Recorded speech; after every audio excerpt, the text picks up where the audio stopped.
وہ کون سے لوگ ہیں جن کو ڈائبٹیز ہونے کا خطرہ موجود ہوتا ہے؟ دیکھیں میں تو یہ کہتا ہوں کہ خطرہ اگر جس طریقے سے پاکستان کے اندر ڈائبٹیز ایک وبا کی شکل اختیار کر رہی ہے، جیسے کہ ہم دیکھیں نا بہت سارے لوگ پریشان ہیں جی کرونا وائرس کی وبا پھیلنے لگی ہے، حالانکہ بالکل میرے خیال سے پاکستان میں ڈاکٹر صاحب یہ بہت اچھا آپ نے پرٹیننٹ بات کی، ذرا اس پہ بھی روشنی ڈالی. یہ کیونکہ یہ جو وائرس کی جو کرونا وائرس کی جو بات ہو رہی ہے نا، دیکھیں یہ ایک یا دو کیسز ہوں گے شاید پاکستان کے اندر، وہی سسپیکٹڈ کیسز جس کو ہم کہہ سکتے ہیں، کنفرم کیسز نہیں ہیں کیونکہ کنفرمیشن کا طریقہ پاکستان کے اندر اویلیبل نہیں ہے، لیکن میڈیا ہائپ اتنی زیادہ ہے کہ لوگوں کے اندر ایک خوف و ہراس پھیلا ہوا ہے. لیکن ہم سوچنے کی بات یہ ہے کہ ہم کرونا وائرس شاید اتنے 20 کروڑ کی آبادی میں سے 2 یا 3 کو افیکٹ کیا ہوا ہے، اور ہم اس کے بارے میں اتنی تشویش ہمیں لاحق ہے کہ اپنی ہر بندہ خوفزدہ نظر آتا ہے. لیکن اگر ہم یہ دیکھیں کہ وہ بیماری جو 29% لوگوں کو افیکٹ کر رہی ہے اور وہ بھی اتنی ہی ڈیڈلی ہے، اگر اس کو آپ قابو نہیں رکھتے تو اس کے بارے میں ہم بالکل وہ لاپرواہ کون ہیں. سی بیماری ہے؟ جو ہم ڈائبٹیز کی ہم بات کرتے ہیں 29% لوگوں کو، یعنی آپ سمجھیں کہ تقریباً ہر تیسرے چوتھے آدمی کو ڈائبٹیز یا ہو گئی ہے یا ہونے کا خطرہ ہے. تو اتنا بڑا اس کی یہ بھی ایک وبا ہے، ایک وبا کی شکل اختیار کر گئی ہے، اور اس سے بھی جو جس سے یہ جنم لے رہی ہے وہ ڈائبیسٹی، یعنی جس کو اب کچھ لوگ گلوبیسٹی بھی کہتے ہیں کہ جی پوری دنیا میں موٹاپا جو ہے اوبیسٹی سے نکال لیا، ڈائبیسٹی گلوبیسٹی، تو یہ اس کے نئے نام ہیں. تو یہ بالکل گلوبل پریولنس ہے اس کا بہت زیادہ، کیونکہ شاید اس کی وجہ یہ ہے کیونکہ ڈائبٹیز ایک کرونک ڈیزیز ہے، یہ سلو ڈیزیز ہے، یہ اپنا پتہ نہیں بتاتی، کافی لوگوں کو ہوئی ہوتی ہے ان کو پتہ نہیں ہوتا، اور بہت سارے لوگ ایسے ہوتے ہیں جن کو ان کی ڈائبٹیز کنٹرول میں بھی نہیں ہوتی، وہ تکلیفوں سے بالکل آزاد ہوتے ہیں، لیکن خدا نہ خواستہ کسی کمپلیکیشن میں کسی وقت بھی پھنس جاتے ہیں. تو اس لیے مریض اس میں لاپرواہ ہو جاتا ہے، کیونکہ اس کے برعکس جو کرونا ہے یا ڈینگی ہے وہ ایکیوٹ پرابلم ہے، بخار ہوا، نزلہ ہوا، خدا نہ خواستہ جان کے لالے پڑ گئے، تو اس وجہ سے لوگ اس سے زیادہ خوف زدہ ہیں. تو ہے اگر خطرناک حد سے دیکھا جائے تو دونوں کا جو لیول ہے وہ تقریباً ایک ہی ہے. تو بہرحال انہوں نے اس نادیہ نے سوال کیا کہ کن لوگوں کو خطرہ زیادہ ہے. دیکھیں جیسے بات ہم نے کی کہ جن لوگوں کا وزن اپنی مقررہ حد سے زیادہ ہے وہ ان کو شوگر کا خطرہ زیادہ ہوتا ہے. لیکن پرابلم یہ ہوتا ہے کہ لوگوں کے اندر ایک جو اوبیسٹی کی پرسیپشن ہے وہ نہیں ہے، لوگوں کو اس چیز کا اندازہ نہیں ہے کہ وہ موٹے ہو چکے ہیں یا ان کا وزن زیادہ ہے، وہ اس کو نارمل کہتے ہیں اور اس کو صحت کا نام دے رہے ہوتے ہیں کہ میری صحت تو ڈاکٹر صاحب بڑی اچھی ہوتی ہے، میرا وزن 100 کلو بھی ہوتا تھا، 90 کلو بھی ہوتا تھا، اور میں تو بہت صحت میں تھی، اور میرا منہ بہت بڑا منہ تھا، اتنا بڑا میرا منہ تھا، تو اس وجہ سے میں تو اگر ہم ان کو کہتے ہیں کہ آپ اپنا ویٹ کم کریں، کہتے ہیں مجھے تو ضرورت نہیں ہے، میں تو بالکل اسمارٹ ہوں، فٹ ہوں. اگر وہ کسی وجہ سے کم کر بھی لیتے ہیں کہتے جی محلے والے اور میرے رشتہ دار مجھے جینے نہیں دیتے کہ میرا وزن اتنا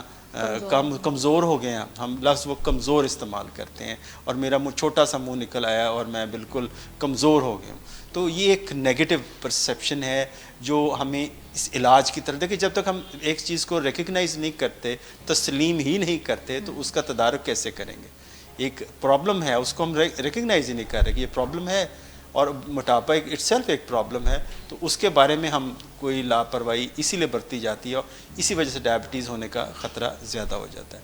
اور دوسری جو بات ہے کہ وہ لوگ جو ریگولر ایکسرسائز نہیں کرتے،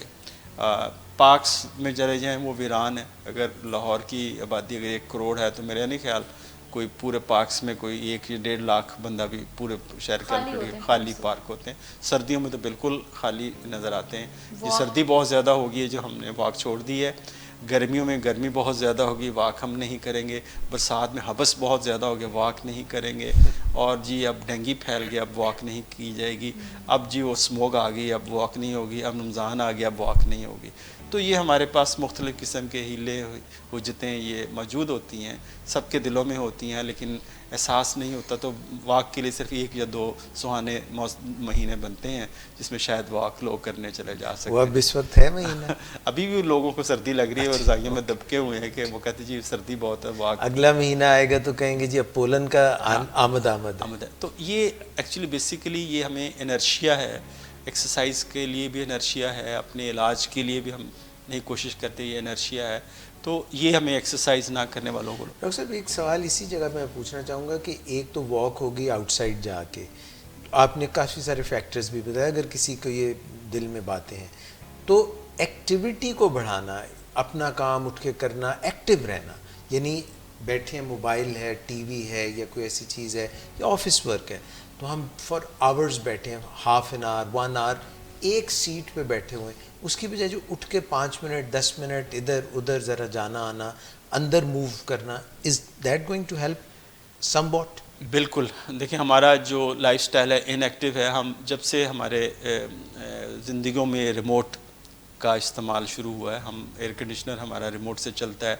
ٹی وی ہمارا ریموٹ سے چلتا ہے, دروازے بھی ریموٹ سے کھل جاتے ہیں, اور ہر جو چیز ہے ہم بیٹھے بٹھائے ایک جگہ پہ بیٹھے ہوئے,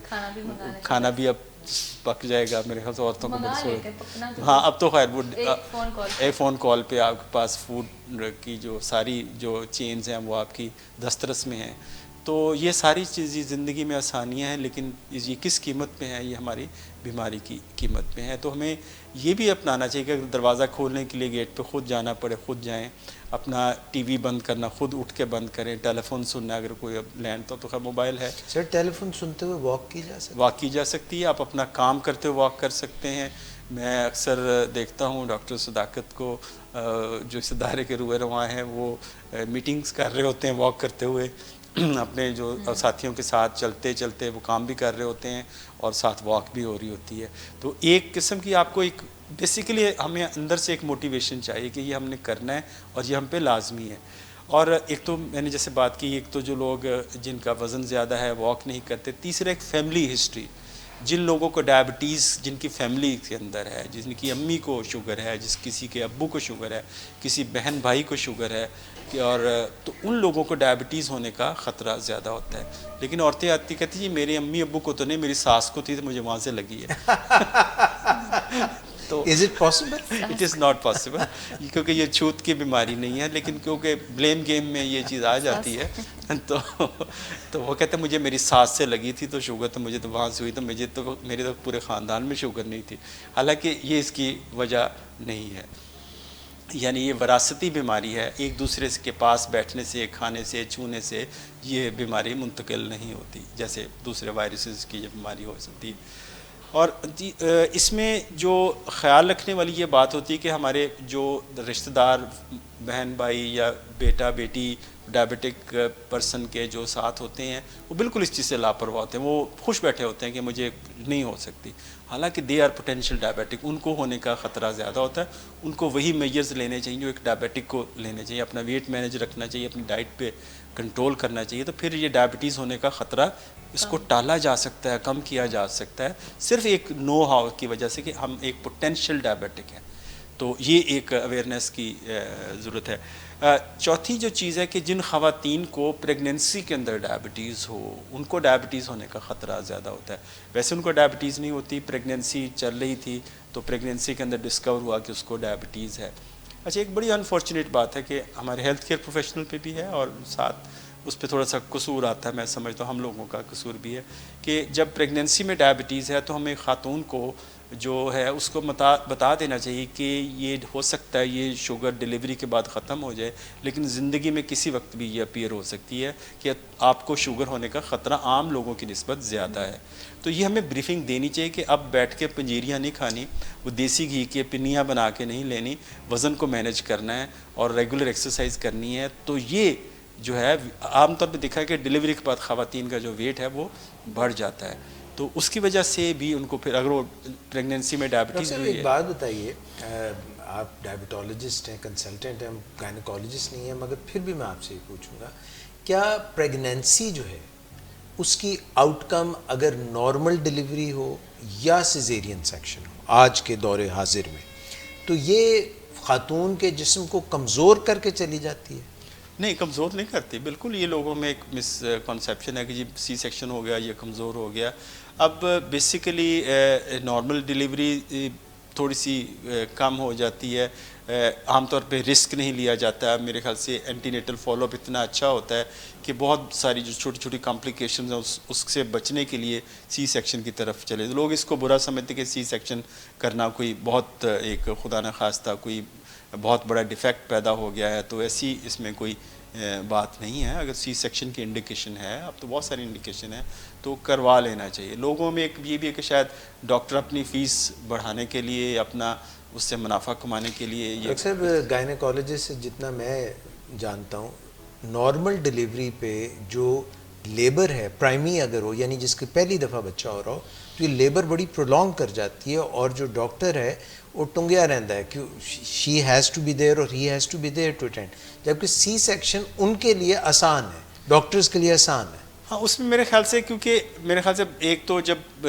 ڈلیوری یا لیبر پرولونگ ہوتی ہے تو اس میں فیٹل ڈسٹریس ہونے کا خطرہ ہوتا ہے, بچے کی سانس کے ایشوز آ سکتے ہیں. تو شاید گائنیکالوجسٹ کے ذہن میں یہ ہوتا ہو کہ یہ جتنا پرولونگ یہ پیریڈ ہوگا تو ایک تو پینز ہیں یا دوسری معاملات ہیں جو کمپلیکیشن ہیں اس سے ہم بچ سکتے ہیں. میرا خیال ہے کہ اس میں میں یہ نہیں کہتا کہ اس میں بالکل ہمیشہ جسٹیفائڈ ہوتا ہے. کئی دفعہ غلط پریکٹس بھی ہو سکتی ہے, لیکن ہر دفعہ یہ غلط پریکٹس کہ ہر کسی کے ساتھ ہی یہ غلط پریکٹس ہو رہی ہے, میرے خیال سے شاید مشکل ہے. اور جب ہم دوسری جو ہم بات کرتے ہیں کہ جن لوگوں کو خطرہ شوگر ہونے کا زیادہ ہے, ایک تو فیملی ہسٹری کی ہم نے بات کی, اور دوسرا جن لوگوں کو اس میں ہوا, اور جن لوگوں کے خواتین کو پریگننسی میں پتہ ہی نہیں چلا کہ ان کے شوگر تھی, لیکن جب ان کے بیبی کا سائز ہم چیک کرتے ہیں تو وہ 3 kg سے بھی زیادہ بڑے ہیلدی, کہتے جی میرا بیبی بہت ہیلدی تھا, یعنی اوور ویٹ تھا. تو یہ ہو سکتا ہے کہ اس بچے کو, اس ماں کو پریگننسی کے اندر شوگر تھی, اس کی وجہ سے اوور ویٹ جو بیبیز جو پیدا ہوتے ہیں یہ بھی ایک قسم کی نشانی ہے کہ اس خاتون کو شوگر ہو سکتی ہے. اور جو سب سے زیادہ ہے کہ وہ لوگ جو ایسی ادویات استعمال کرتے ہیں, خاص طور پہ اسٹیرائڈس جن کو لینے پڑتے ہیں, یا جنرل پریکٹس میں کچھ لوگ اسٹیرائڈس کا زیادہ استعمال کرواتے ہیں, ایسی ادویات جو فوری طور پہ درد کو فرق ڈال دیتی ہیں اور اس سے ان کا وزن بڑھ جاتا ہے, تو اس کی وجہ سے بھی ان لوگوں کو ڈائبٹیز ہونے کا خطرہ زیادہ ہوتا ہے.